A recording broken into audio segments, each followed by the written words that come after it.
What's up to my furry friends on YouTube? Today I'm going to show you how to share a note with somebody on the iPhone Notes app. Now this is a recent feature that Apple introduced, and it's actually super helpful, especially when you're collaborating on the project. You can just collaborate through the Notes app and edit at the same exact time.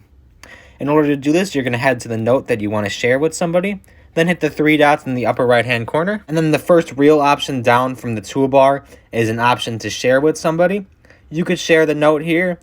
Does make it kind of confusing by giving you all those apps, but the easiest way to do it is to just scroll all the way to the right and then just select the link option, and then from there you could just add whichever people you want and invite them by email address or phone number. If you're going to do the email address, be sure that it is their Apple email address that you're using, otherwise it won't share. But if you just do phone number, it'll be pretty easy because whatever phone number is connected to, it'll work. Now, once you've done that, you should see an icon in the upper right-hand corner that's now appeared. It's like an image of a person.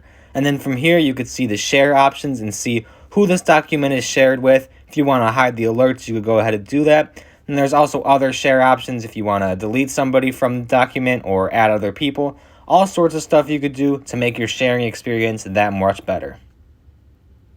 If you had any questions or found this confusing at all, be sure to drop a comment down below and I'll get back to you as soon as possible. Otherwise, if you found this helpful, be sure to subscribe and also read the description down below because there's some very important information that you wouldn't want to miss.